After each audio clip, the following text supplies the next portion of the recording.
Hi, and welcome to today's series. We're going to be using the magic circle, and we're going to be doing it through standing because I've had a few requests for some standing videos. So if you don't have a ring, remember you can just do this free form, but the ring really does provide a lot of challenges and benefits. So we're going to begin just staying forward, making your weight nice and balanced between the toes and the heels. So just if you need to rock forward and backward a little bit, just finding your balance through your feet. Have the ring start just around your chest line, and then we're going to stretch your arms out in front of you, just to a long position, and then reach a little further forward so your shoulder blades come around the front sides of your ribs, and then bring the shoulder blades back onto your back and bend the arms back in. So we do this movement a few times when we lie down. It's just getting the shoulders organized on the back. When you're on your back on the floor, you've got some feedback from the ground, knowing where you are in space. When we're standing up, we don't have that feedback. So really being mindful of where your posture is balanced as you go with your arms out and in. We'll do one more time like that, just feeling the shoulder blades sliding forward, sliding backward, and then returning. Keep the elbows bent, and then we're going to slide the arms straight up in front of the body, and then bringing it all the way back down to the starting point. And again, sending the arms up. So with these moves, what you're trying to make sure of is that you're not going to flare your ribs. So if I did the side on, you don't want to feel like the arms go up and your body goes forward. We want to make sure that you've got a good stacked position of your posture as the arms are reaching up. Now, maybe you can get straight arms above you and maybe you can't. What you're going to do is go to where it feels comfortable in you. From here, we're going to send those arms all the way out. This time, don't go for the shoulder push forward. Make sure the shoulders are on the back of the body, and take your arms over towards one side and then through the center and over towards the other side.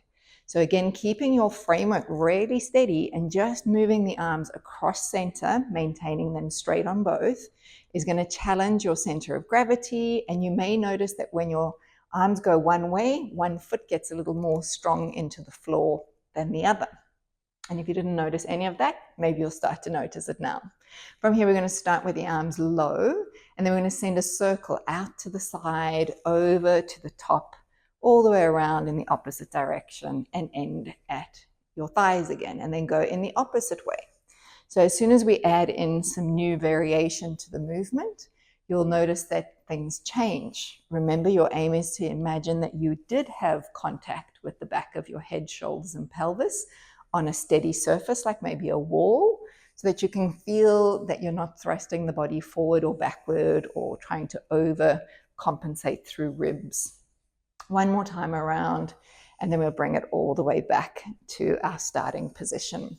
From here, we're going to take the ring and place it between our ankles, just above the ankle bone shape, and then not overly squeezing it, but still having your feet facing forward.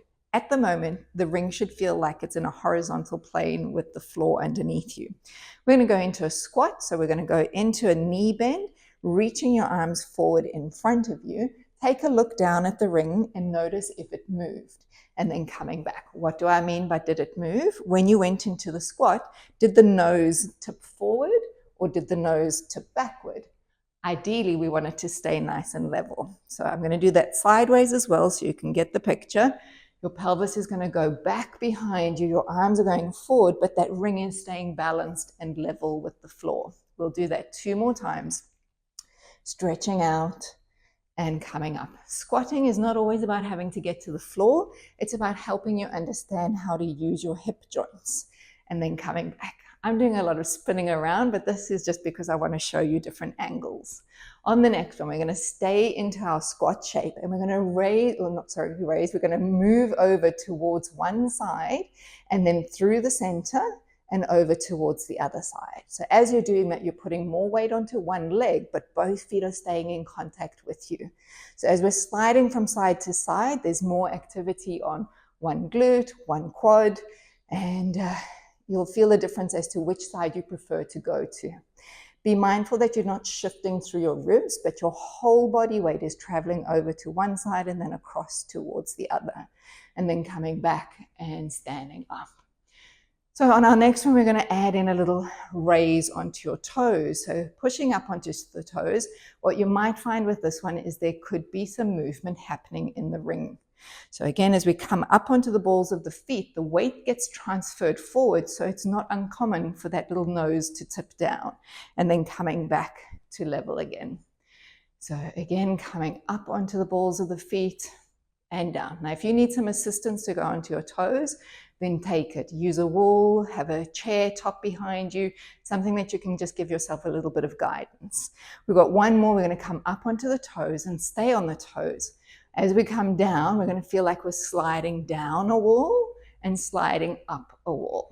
And again, sliding down the wall and sliding up the wall. Remember, we've got 5 toes on each foot, and we want to feel those little pads of the toes underneath us. Ooh, I'm having a wobble, and 2 more as we go down and stand tall. And then 1 more time as we go down and stand all the way up tall. From here, lower your heels. We're going to go back into our squat, pause, and then push up onto the balls of the feet, and then lower your heels down. And again, lift and lower. And we've got 3 more, keeping the body height nice and balanced and just moving through the feet. So massive movement through all of the bones inside. Last one, up and down. And then from here, we're going to combine it all together. So we're going to push up onto the toes, go into the squat, drop your heels and stand yourself tall. And again, push toes, sink down, lower heels, and straighten knees. 1 more time this round. Up, slide, lower, and stand. We're going to reverse what we just did. You're going to go down into the low point, push up onto the toes, stand up tall, and then heels return to the ground. 2 more. And in your own body, you're going to notice one way is going to be a lot easier than the other. So maybe send me a comment on the notes below if you found one direction better than the other. From here, we're just going to drop down and find that ring position again. Taking the ring now to the back of the body so that you've got your thumbs on the inside and your palms nice and flat along the surface. We're going to go into a little upper back extension. So setting those feet underneath you again. Begin by the arms just sort of rotating backwards, so opening through the collarbones. Begin to lengthen the arms out and away from you, and then bringing yourself back down. So simply by moving through the arms, there's going to be a relationship, a correlation of what the rib cage is doing. So I'm going to expand the ribs at the front and narrow the ribs at the back, and then returning to normal. And again, as the arms travel backward, I start from shoulder blades, and then arms lengthening away, and then returning in. So if you're not 100% sure that you've got great movement in your arms, you'll know that if you roll your shoulders forward or you can't get your arms past the length of your body, then we're going to stay with this version. If you've got the range, then what we're going to do is we're going to add a slide of your chest bone up. So your eye gaze is going to start to look a little higher up as you get more extension in your spine, and then returning back down. So your feet are staying grounded underneath you. You lift that sternum up and strong, reaching back through the arms and returning to steady. And then 1 more time like that, a nice big lift of the chest bone and pressing the arms all the way backward. All right, from here, we're going to send our ring down onto the front. So you've got to hold it, otherwise it's going to fall over. So light fingertip touch, 1 finger on, and then place the center of your foot or the sort of toe position of your foot onto the ring. So this is a standing balancing challenge. So if again you need something to hold on to, this would be a good time to get that. So we're going to go with our arms out to the side and bring them all the way up towards the ceiling. Now the foot on the circle is very light. So it's almost like you are holding that leg in space, but just lightly resting your toes on the top of the sponge. The standing leg is doing immense work. So all the way from the ankle up the whole chain of the leg to the pelvis. Last time as we bring our arms up toward the top and then open them out in line with your shoulders. From here, we're going to twist towards the knee that's bent in front of you, wrapping yourself around and then back to the center. We'll do that 2 more times into a gentle twist and back to the front. And then 1 more time, gentle twist and back to front. Pause here, we're going in the opposite direction, a little bit more challenging because you're moving away from your body and then coming back to center. So again, just feeling how your foot on the floor is reacting to the challenges that you're providing in the upper body last time, and then bringing it all the way in from there. Lower your arms down and then find the ring and switch your legs over. So for me, my left leg is going in, have to reposition so that the right leg is balanced underneath me securely. So just finding balance like this is also a great thing to do. You know, it's challenging all on its own. But when you're ready, we're sending arms up to the sky, reaching tall, and then bringing the arms back down again. So you choose the breath that works the best for you. I sometimes find inhaling up is a good feeling. But if you want to keep those ribs settled, then we might choose an exhale. Doesn't really matter. Arms are going out into a line with your shoulders. From here, we're going to twist towards the knee that's forward and then back to the center. Notice the range that you're going to. If you're trying to whip yourself around too fast, too far, then you're going to get off balance. So there's very small range of movement. There's about 30 degrees or so of movement that you want to get through, not 180. Let's go the other way for 3 as we twist and come back. So we've got slings on our bodies, cross diagonal slings, and right now we're sort of lengthening that sling, and that's why it can feel a little bit unstable rather than being solid as you go towards the front knee. And then resting all of that back down.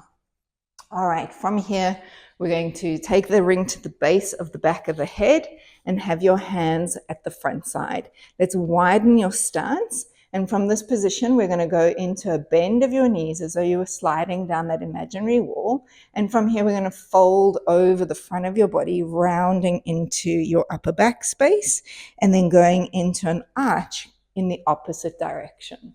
So letting the head rest into the ring, and then again, curling through and standing up, lengthening long. Now you can do this with straight legs, but I promise you it's so much nicer. You get more range of movement through your spine if you have a little bit of softness through your knees. And then we've got 2 more, just getting into this sort of cat-cow stretch that we love. And then last one. And then bringing yourself all the way back to standing up nice and tall. From here, we'll flick that out. And we'll say that's it for today. I hope you enjoyed your standing series and you enjoyed the challenge of the ring, and we'll catch you again. Remember to leave comments if you're looking for different styles.